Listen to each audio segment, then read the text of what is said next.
I have a slideshow that I'm going to pull up and I'll walk through. It just kind of helps me go through my notes and show you what's new and just to refresh our minds about the Move On When Reading. So let me share my screen.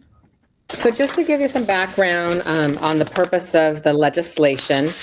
So Move On When Reading, it was developed several years ago to identify struggling readers, to provide struggling readers with specific targeted interventions, and to prepare our K-3 students to be reading at grade level by the end of third grade. Just a fun fact, it passed in 2010 and it was implemented in 2013. In 2015, administration of Move On When Reading transferred from the Arizona State Board of Education to ADE. So some of those little fun facts I wasn't quite sure of. There is $46 million allotted per year to public schools, and I did not know this fun fact. Schools receive $150 approximately per student in grades K-3. I always wondered what the formula was for that. So there you go. So when you do the Move On When Reading, you have to have a comprehensive literacy plan, and it has these components in it. You have to have a K-3 core reading program, and they call that Tier 1. You must have a reading intervention program. They call that Tier 2 and Tier 3, and I'll go through and explain each one of these. You must have a K-3 assessment plan. You must have a professional development plan, dyslexia training designee. You have to have reading schedules, and you have to have these blocks on your master schedule. You have to do parent notifications, and you have to justify your budget. So what is the Tier 1? So we have to have an adopted Tier 1 core reading program, and we must implement evidence-based reading curriculum from an approved list.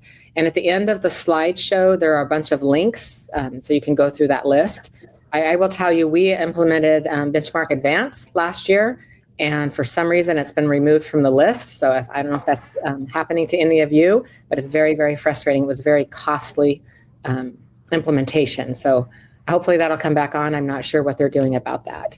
You must include systematic, direct, and explicit instruction. And your plan must have all the components of early literacy: phonological awareness, phonics, fluency, vocabulary, comprehension. And Arizona, of course, requires a little bit more: oral and written language, spelling, and handwriting. So these are the 5 components of literacy, and then plus the 2 extra that Arizona requires. So your core reading times, in my mind, those of us who have been around for a while, the 90 minutes per day sticks in my mind. But there's a lot of school districts now that go to a 4-day week. So they've changed that, and it's 450 minutes per week, which is 7.5 hours. In one part of what I've read, it said at least 5 days per week or days school is in session. And you have to upload your master schedule to show exactly when you're doing this. And then part of that, that's kind of a blurry image, but we all know that the new, the strands that they're talking about, back in the day, it was the 3 queuing systems, but now they've changed it to the Scarborough's rope.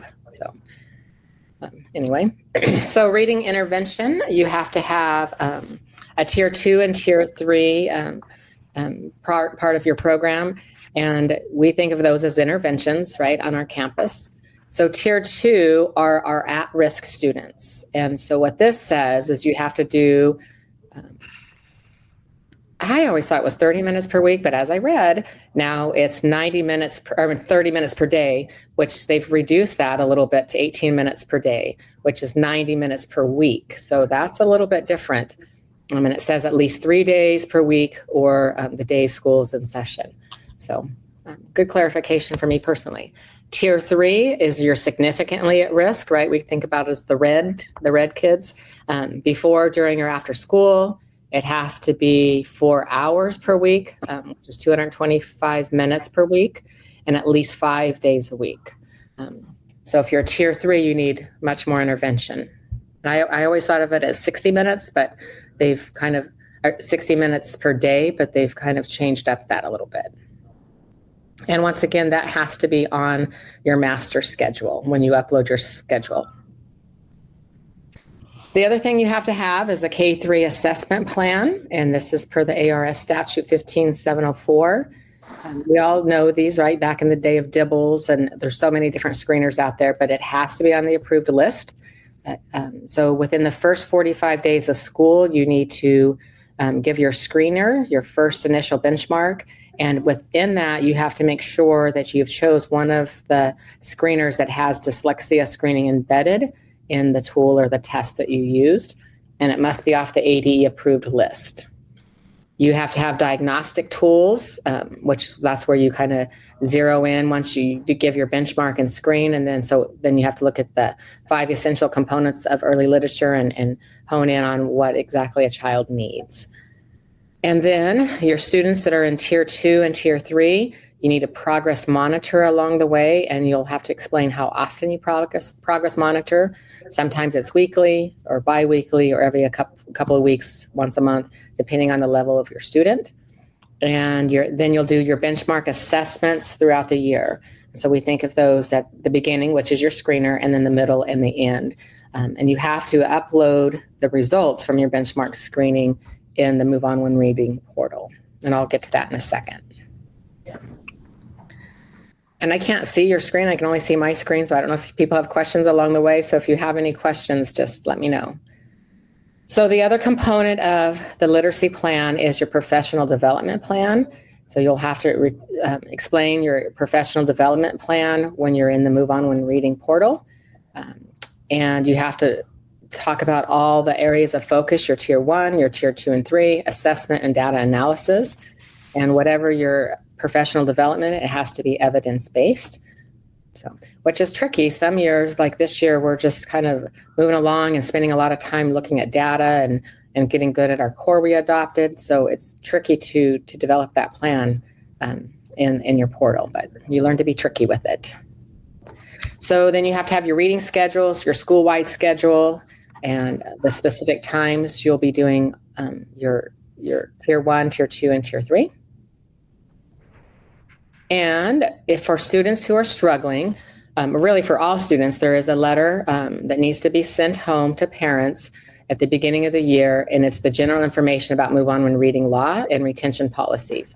So that needs to go to all children, and then to all families, and with students in K-3. And then there's a second letter that is sent to students receiving intervention.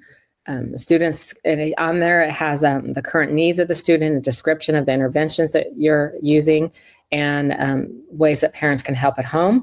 And it also has to have the legislation and the law. There are very good templates on ADE's website for these letters. If anybody wants a copy of what we've used, I will be more than happy to share those. All right, and then the K-3 budget. So if you do your Move On When Reading and you get approved, then actually, I think everybody has to do it. You get $150 per K-3 student. And if I have information at any time that I'm misinterpreting, please let me know. And so then the whole big thing that we all think about is student retention. And this is part of ARS 15701. Requires that a student will not be promoted to 3rd grade if he fails to meet the Move On When Reading cut score on the state test. But there are a lot of exceptions, and I will tell you all of my experience through the years. I've only had one student that did not meet, and we came across that 2 years ago. But there are these exemptions. If you're an EL student or a limited English proficient, and you've had less than 3 years of English language instruction, which is most of our students, right? If they're an EL in 3rd grade, is in the process of special education referral. If so, you could start the process right there at the end of the year, or it has already been placed and diagnosed and is on an IEP. Is a child with that's already on an IEP, demonstrates sufficient reading skills or adequate progress towards sufficient reading skills on the 3rd grade reading standards through a collection of reading assessments.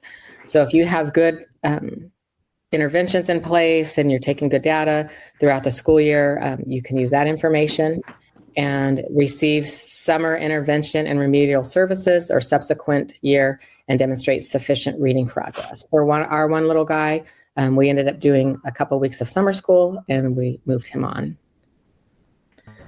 More information about student retention. If a student is retained, the school must offer more than one of the following. So as a school, if you choose to retain, you have to assign them the next school year with a different third grade teacher. Well, for a lot of us, that's not an option, right? I only have one third grade teacher, one teacher per grade level. So that if we can't use that. Summer school reading instruction. In next academic year, intensive reading instruction before, during, or after. And small group and teacher-led evidence-based reading instruction. And that can be a computer-based or online. And then a little side note, and this came right out of the information on their website. Historically, very few students retained due to move on in reading. In 2022-23, it was only 3% of all students.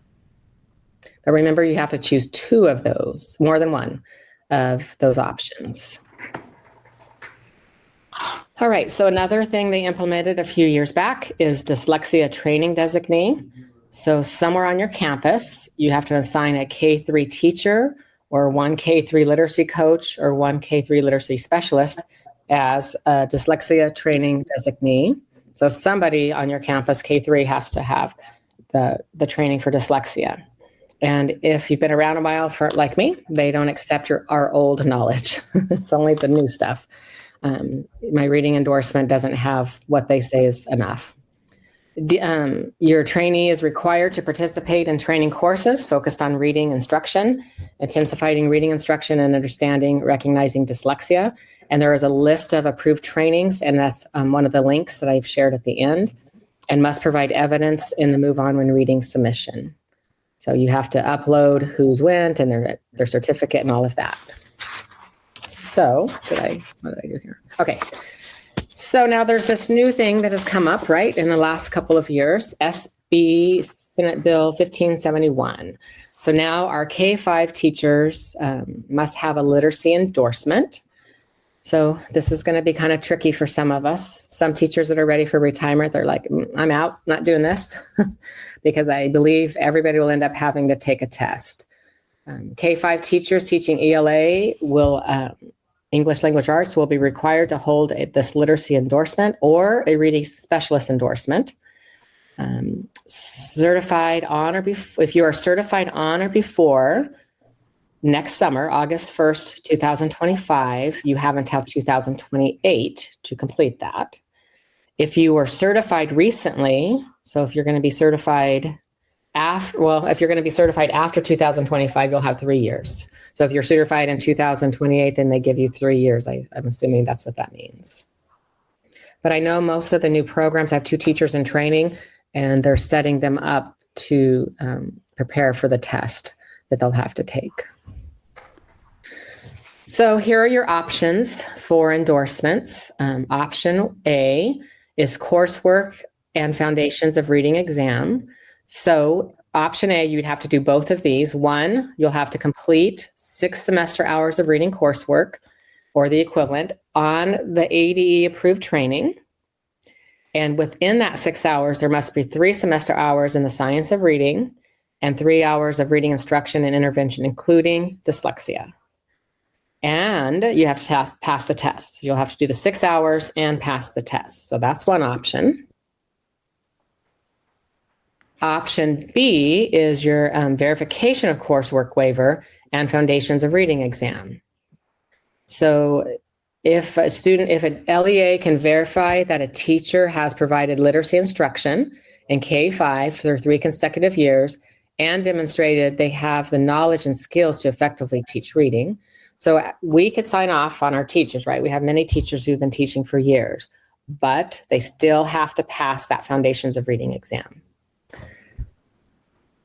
So then option C, verification of coursework waiver and exam waiver. So it's all that, I could verify that a teacher has been an effective teacher and whatever, but, that should say number 2 down at the bottom, but we would have to verify that at least 90% of the educator's full academic year students were proficient on the ELA of the AAS test.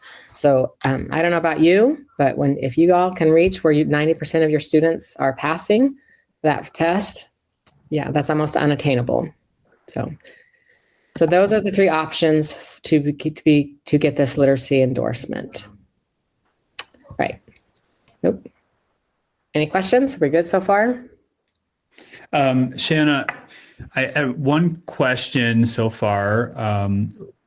Will we be sending out the PowerPoint? So would you mind either sending it to Kristen or myself and we can get it out to the team? Wonderful. Absolutely. Kristen has it. So yes. Okay. Yes. Yeah, I worked hard to get, I'm like, please share this because there's so much information. And I feel like, oh, wow, I was able to hone this in and even share it to my own teachers. So absolutely. Very good. And then a second question says, when we all had to become ESI certified, the state provided programs that districts could implement to get their teachers certified. Is there any plan for this? And to my knowledge, I don't know of any plan from the state to get teachers certified other than they're working with state universities for pre-service teachers to get their certification. Does anyone know if there's a different plan in place? I know we're going to get to GCU here shortly and they're going to have some information for us, but I've pulled it up and I think I put, it's right here. So I put this as one of the links at the end of my presentation, but here, can you see this? The K-5 literacy endorsement training list? No. No. Okay. You can only see my presentation. I haven't shared it. So yeah. I have a link at the bottom. If you go to the Move On When Reading website and the literacy endorsement, there's lots of wonderful information, but the last two or three pages of my presentation, there's lots of links. And one of them has the link of the courses that the ADE has approved. I know right now I have 5 teachers taking the letters. The ADE had some grant money or whatever, so we're not paying for that. So there are some things, and there's something else the ADE has put together.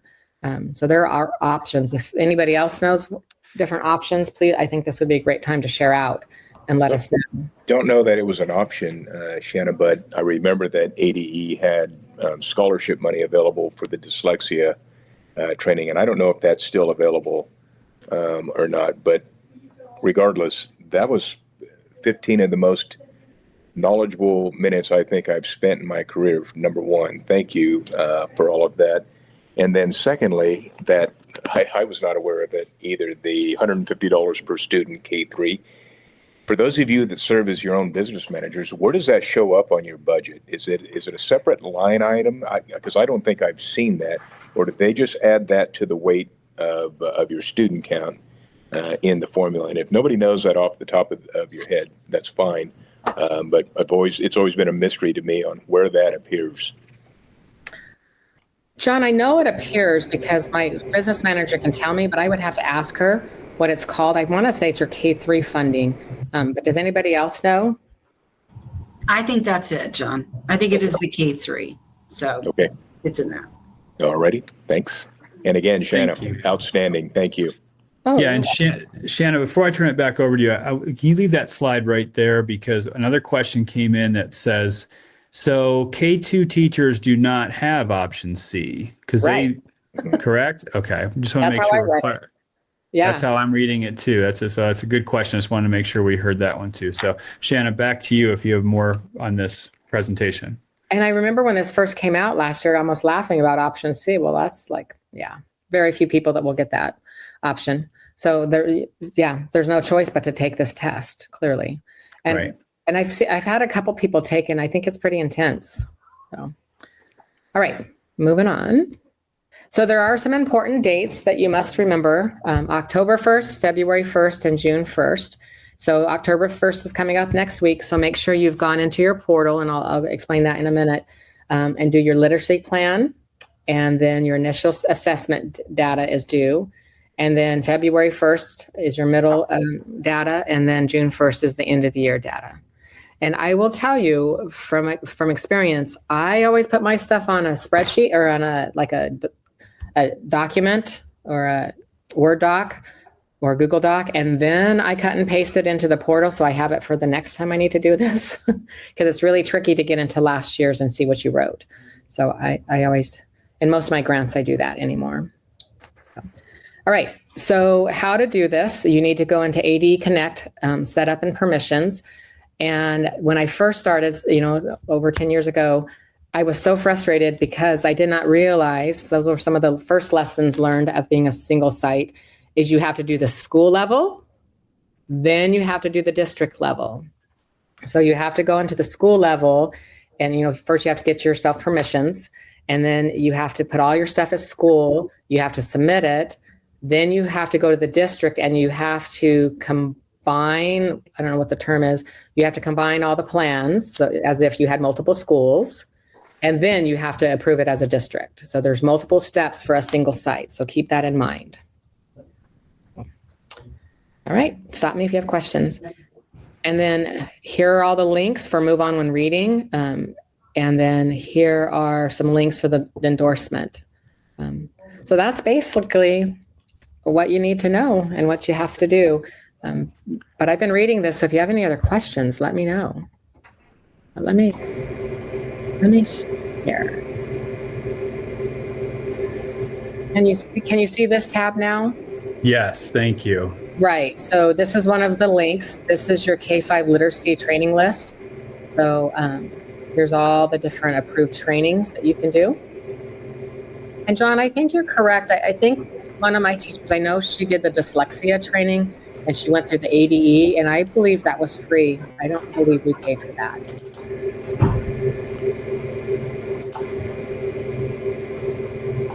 Okay, thank you, Shanna. That is some great information, and I'll make sure Kristen knows to share the links and the PowerPoint out with everyone. I really appreciate you sharing all this information. I learned that lesson too my first year as a superintendent, because I thought I had it all submitted, and then I got a note saying, you haven't submitted. And I went back in and had to make sure I give myself permissions at the district level and then aggregate all the data from my one school and send it in. So thank you for that. And some of the some of the narratives you have to give throughout the year when you do your data in mid-year, you have to give a narrative. That's why I say cut and paste from a document, because you have to have so many characters. So there's been a few times I was like, why won't it work? Well, read the fine print. It has to have so many characters, like 1,000 characters or something. Yeah. And the other thing I've found on there is my second year I went in and looked at the previous year's plan, and if it's too similar, it'll get kicked back because you didn't make any adjustments to it. So just keep that in mind as well, folks. Shanna, are there any? Yeah, go ahead, Lisa. Sorry. I was looking on my school's Move On with Reading stuff, and last year the last submission was not submitted. Does that affect funding for this year? I don't know. Reach out. There's only 2 people in Move On When Reading now. I think I missed one years ago when I was first couple years. I don't think so, Lisa, but I would definitely reach out. I don't know the answer to that. I would hope not. But. Lisa, I don't want to speak out of turn, but I did that as well previously, and it did not impact my funding. However, I would tell the group collectively in that redundancy that occurs for those of us that have the single sites. This is something that I'm going to reach out to, what's his name, Dunkerson? Isn't he the rural liaison at ADE now? And ask him, can you, it's duplicity. We're doing the district and the school, and it's just excess, unnecessary work. And considering that there are over 55 of us in the state out of the 240, that's something they could streamline on our end and make life nicer for us. So I will keep everybody apprised on that if I do or don't get anywhere. Okay, thank you. That'd be wonderful. And, we spoke up enough about grants that they finally simplified some of our grants. So that would be great, because it's a pain. It's just busy work. I feel like it's busy work. Yeah, for sure. Any other questions for Shanna? Yeah, I have one. I'm sorry I came late. The requirement for the literacy training, when does that start? Is it already started in that regards? Let me go. Can you still see my slideshow? Let me go back to my slideshow. I can. Yes. Let me. Because I didn't see it. I saw if you're certified before this time, before this time. That's exactly when I came in. You were just finishing up.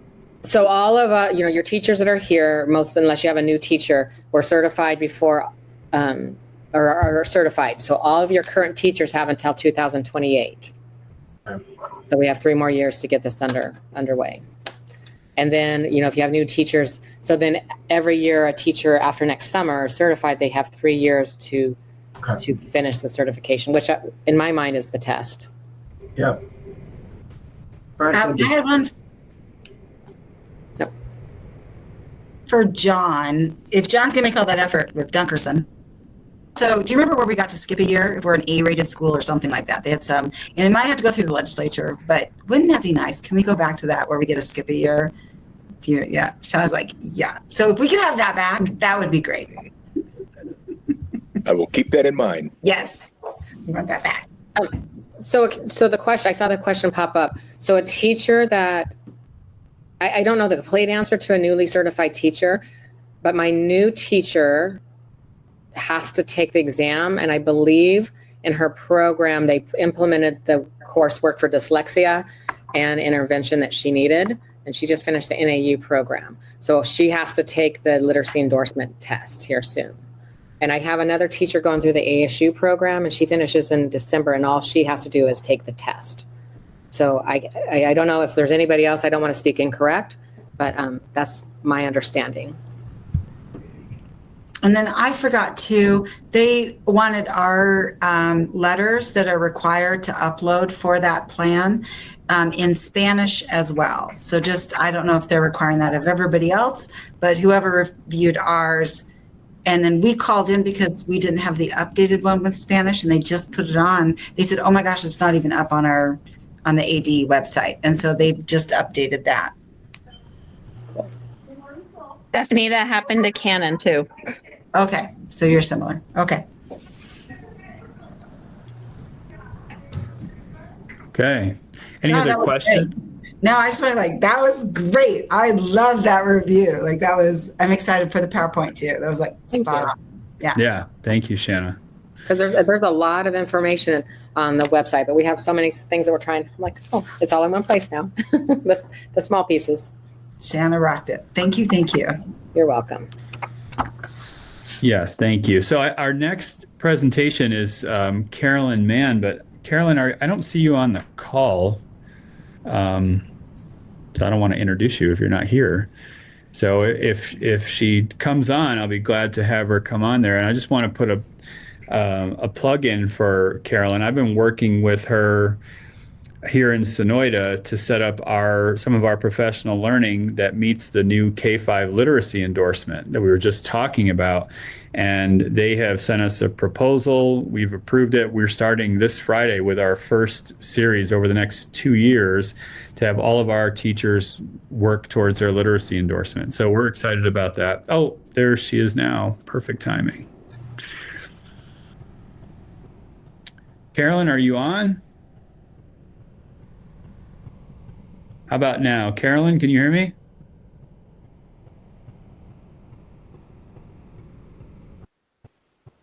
I sure can. Can you hear me now? Yes, there you are. Hi, Carolyn. Awesome. Good to see you. You too. I was just talking to the team about, you and I have already met and talked about our plan in place here for Sonoyta. So I'll just introduce you really quickly. Next, we have Carolyn Mann, Executive Director of the K-12 Outreach and Support with Grand Canyon University, and she will be sharing an opportunity for your teachers that meets the requirements for the new K-5 literacy endorsement. Wonderful. So, Eric, is it possible to share my screen? Yes, go ahead. Awesome. Okay.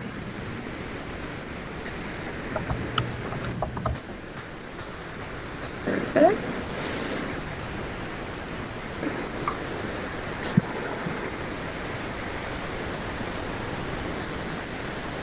Sorry, stop that. I'm not used to Google Meets, so you'll have to excuse me. So, am I wanting to share a window or a screen? I'm assuming a screen.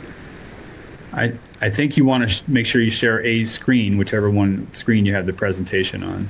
Okay, perfect. Let's come over here.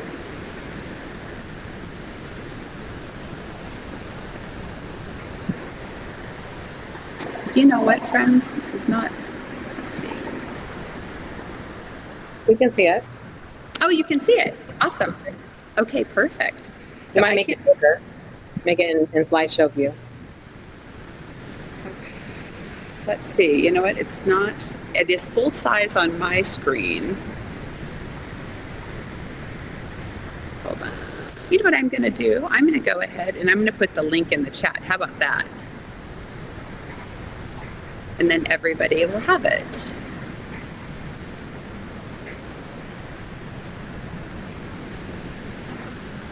Apologize.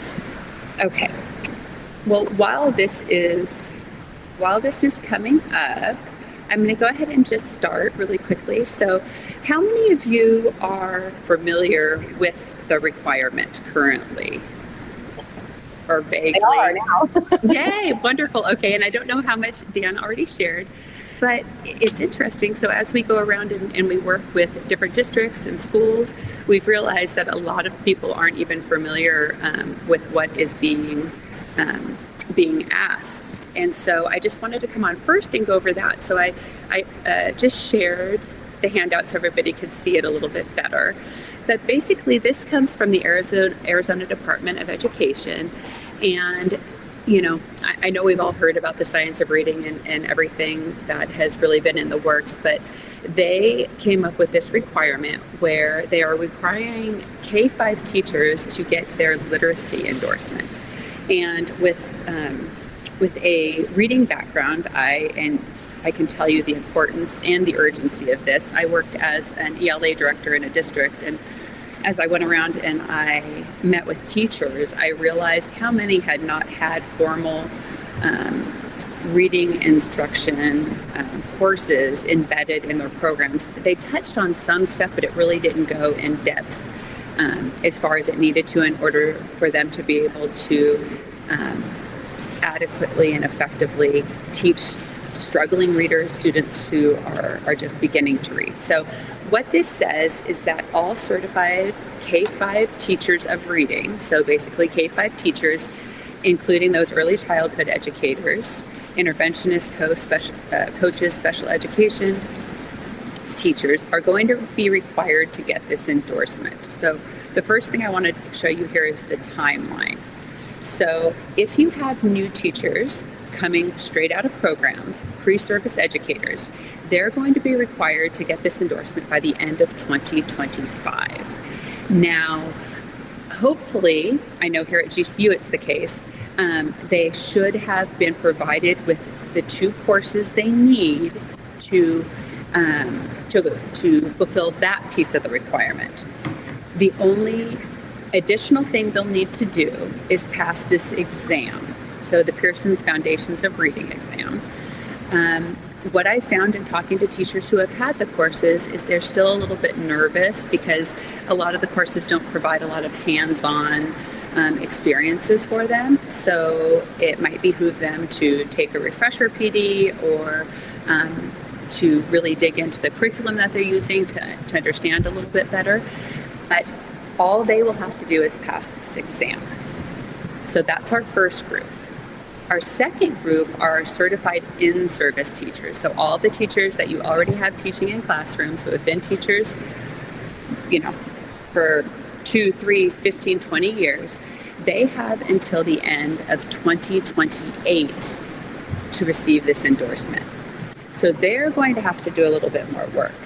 They're going to either have to do professional development for a total of 90 hours, which I'm going to talk to you more in depth about in just a second, or they can take 2 courses, 2 continuing education courses, 3 credits each that will fulfill this requirement.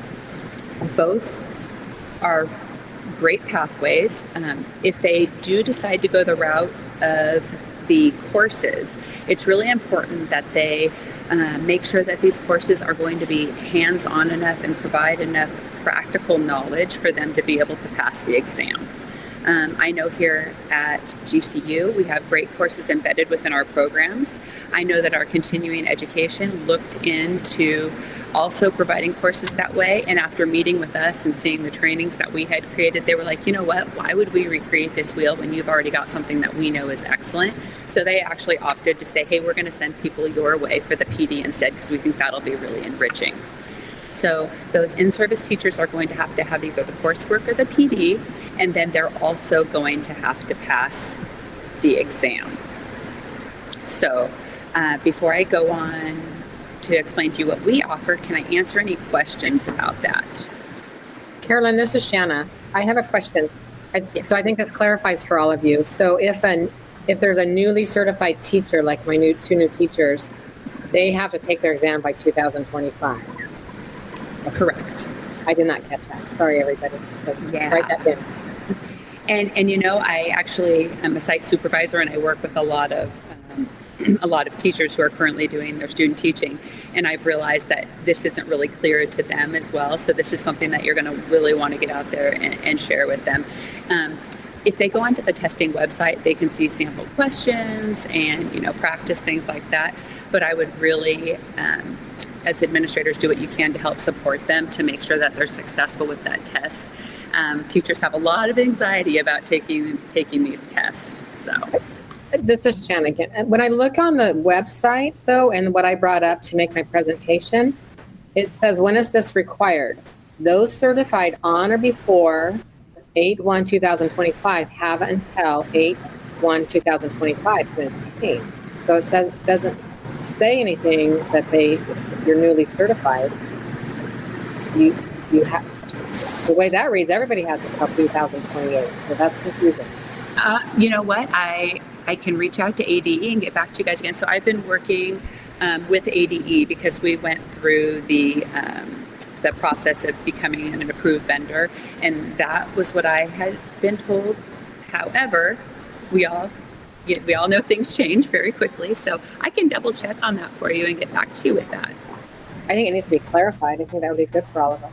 Yeah, no, absolutely. And that handout that I just shared with you actually is on the ADE website. So, and there's a lot of information there. You can go in and you can see the law and all the good stuff. So, any other questions about that piece? Hi, Carolyn. Stephanie here. Hi. Hi. So we have an emergency certified teacher. Does that count? He's going back to get his certificate here in the state of Arizona. He has a bachelor's of teaching from another state, but he's not certified. Okay. So I think that's going to be one of those gray areas. So in his certification program, depending on what courses are embedded in that, perhaps, so that would be one thing that he would want to check within that program. Are they embedding these courses so that they're ready to graduate with the ability to take that test? And if they're not, then how is he going to obtain those? And in those cases, I mean, obviously, if he comes out, yeah, that's going to be a sticky one, because if he comes out, he's still going to be a new teacher, but going through a different process. So yeah, that would be one of those one-offs. Okay, so ADE is going to be the best. Like, have them review and do all that. Exactly. But first have him ask where he's doing his certification, ask if they've embedded them, because I know universities are supposed to be accommodating, and they had up until a certain date to embed these courses in their programs. Thank you. Any other questions? Okay. Well, let me show you some of the offerings we have. So I have had the pleasure of working with Dan, and we have an expert actually going out next week to start working with his teachers, who I've got to tell you was so impressed, because they came to him and said, we really want this science of reading stuff. And so we're going to be working there. Let me share with you our flyer, and we can follow up and share this in an email as well.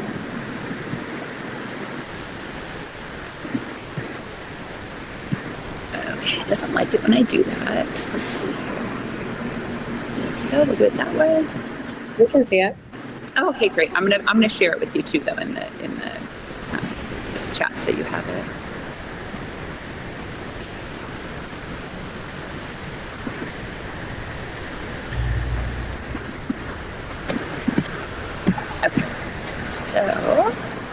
So I am so excited, pardon me, I'm so excited to share this with you. My background is actually in reading instruction, and when this came out, like I said, I was excited because I understood the need for it, but I also understood, okay, we have a teacher shortage right now. Teachers have so many responsibilities and obligations. How is this going to work, right? And so as a team, we started working and said, well, first of all, we want to provide offerings. A lot of teachers I know have been enrolling in the letters trainings. I know that there was some monies allotted for that districts got. And then if you go to the website, you can actually find a list of approved vendors. And for the entire state of Arizona, the list is not very comprehensive because it is a rigorous process you have to go through to become an approved vendor. And then on top of it, what my team and I did was we went through and we looked at all the pricing. And when we looked at it, we said, wow, okay. If a teacher has to pay for this on their own, there is no way. If a district with tight funds has to pay for it, there's no way. If any of you are familiar with the Letters program, which is an amazing program and a 2-year commitment, it is thousands of dollars per person. So we said, how can we do this? How can we offer it, be flexible, and make it cost effective? So the handout that I've shared with you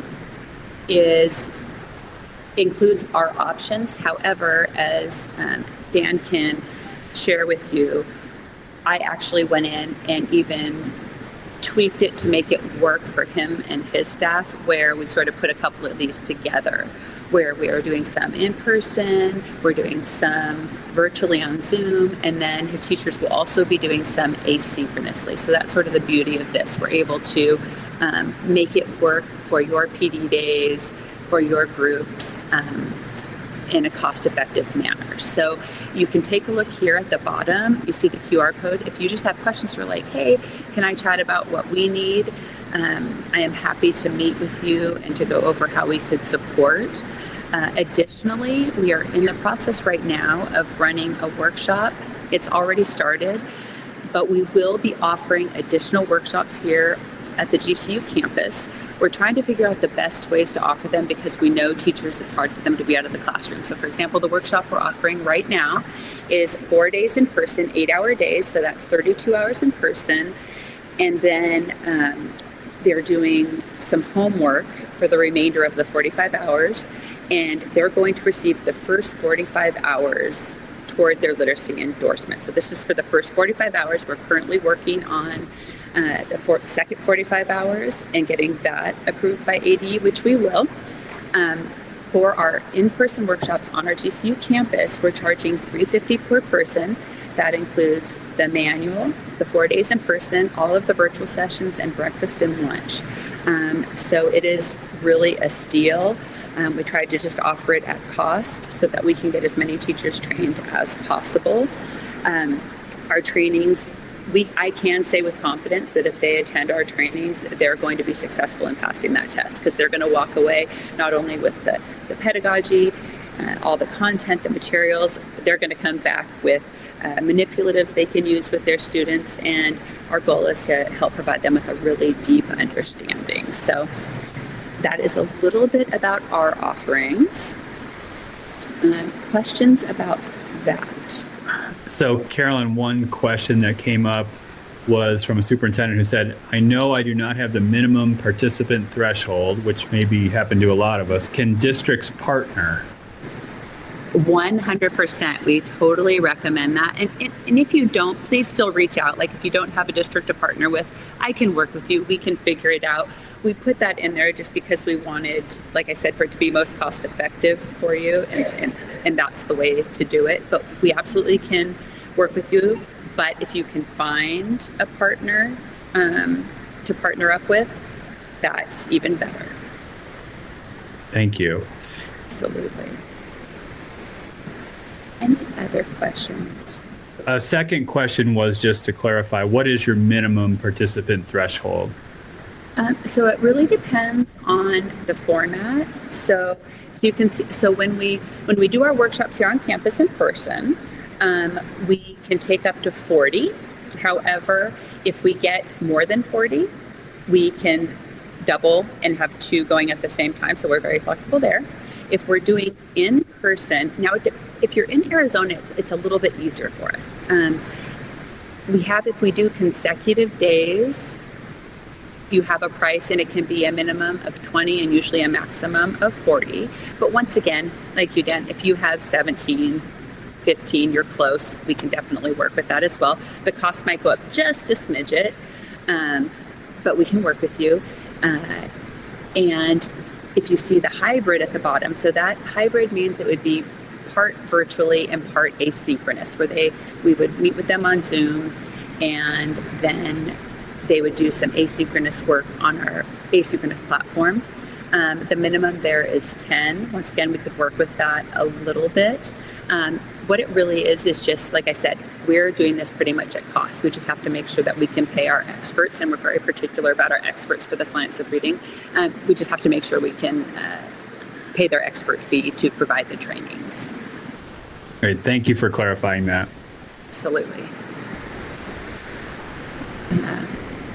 Where are other districts getting the funding for this cost? For our in-person workshops, I haven't really had an opportunity to talk to districts about that to find out. I know that depending on your status, we have a lot of districts that do use title funding, but I know that that's limited if you're not a district-wide or school-wide title school. Dan, could you speak to that a little bit? Yeah, that's a great question. Let me look. I'm going to step away from my desk for just a second. I'll be right back, and I'll have an answer for you. Awesome. Hey, Dan, while you do that, Yeah. Renee, my suggestion, go ahead, buddy. Okay. My suggestion, Renee, is to look at your prop money, particularly the 013 account, and under the guise of testing performance, etc. Thank you. I use it for everything. I'll ask for forgiveness later. Thank you, because I'm new to the rural district budget, and I have 1 teacher per grade K-8, right? And so nowhere near the 20 threshold, but always looking for creative funding sources.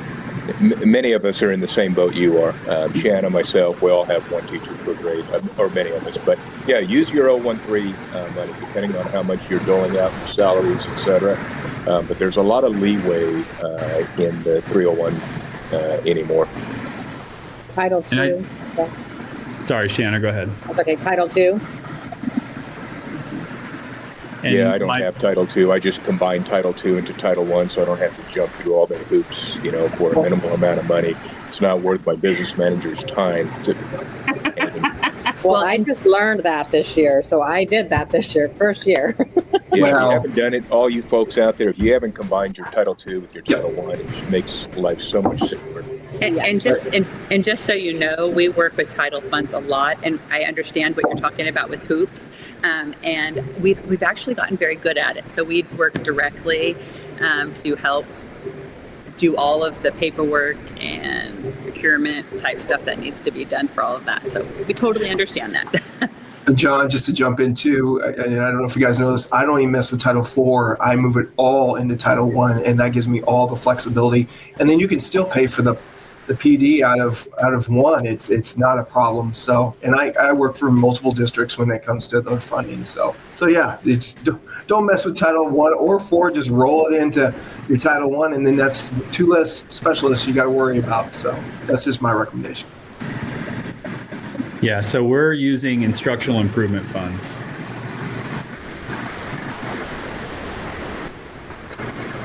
And once again, I just want to reiterate, do not worry about that minimum. We will make it work with you. We can even actually try to help you find somebody else. And the only reason for that is to make it most cost effective. We could absolutely support your staff, even if it's a smaller group. This is really a passion of love. We want teachers to have this and to have this knowledge and be able to support their students.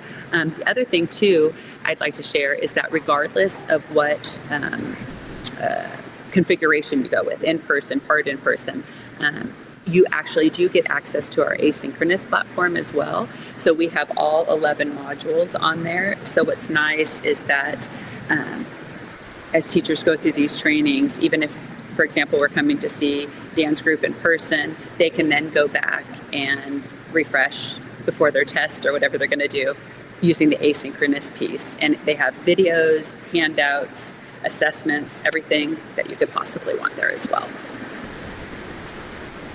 Oh. Okay, friends. Well, if there are no more questions. And Carolyn, thank you. For me, you mentioned at the beginning that you're coming to see us next week. I just want to remind you, it's actually this Friday. So we're excited. Goodness. Yeah. So please tell me that you have it on your calendar for Friday. I do. Yes, it's not me, but absolutely. In fact, you know what? I have somebody flying in from Virginia to do it, and she actually comes today. So you're absolutely right. But she also comes October 4th, I believe, too. So that's yes, correct. Yeah. Yes. Okay. Perfect. Yes. Good deal. You had me panicked for just a second. Thank you, Carolyn. Absolutely. Well, you have a wonderful day, friends. Thank you for letting me share. Thank you for presenting. I appreciate it. Of course. Okay. Bye-bye. So leaders, the last thing I have on the email I got from Kristen this morning was to allow time for any questions and remind everyone that our next meeting is October 22nd. The plan is to complete an overview of the cycle monitoring. However, as you probably know, the new training required in EMAC, there is a new training required before EMAC can be opened. So she's asked me to ask the group if you would like a different topic for October 22nd, and I'm more than happy to take notes and share those, or if you wanted to stick with what we already have planned. Is the EMAC training open yet, or is it opens like next week or something? As of right now, it is not open. We were checking this morning. Yeah, we got the notification that they would send out when it was ready, and I've not seen anything yet. So right, thank you, Rusty. Yeah.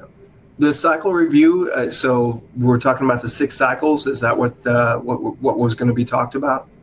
Yes, and the idea was that if we all kind of knew what cycle we were all on, we could, if we're all on, if a couple of us are in cycle 2 or cycle 3, we could get together and try to help one another and kind of lighten the load that way. Maybe it can just be grants in general, like we talked about how to combine grants and the cycles and the EMAC, the new requirements. We stay with grants. Okay. Title grants. That sounds good. That's fine. Okay. Brad, I see your comment about Carolyn's info. I will send that to Kristen to share out with you. She's pretty quick on email, so I'll get that over to everybody.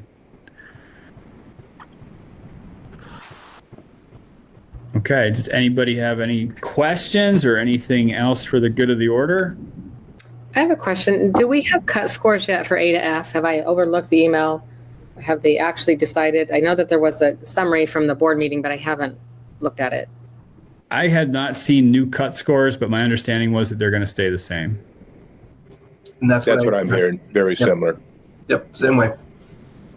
Okay, but no official yet that we know. Nothing official. Yeah. So a couple of things. If anybody does have any subjects that they'd like to discuss during these fantastic meetings, please feel free to email Kristen. We'd be happy to accommodate your request, number one. And then secondly, thank you, Dan, for stepping up today. Sure. And Shanna, your presentation was excellent. And so to both of you, thank you. And with that, I'm going to sign off. Have a great day, everybody. All right. Thanks, everybody. Have a great day.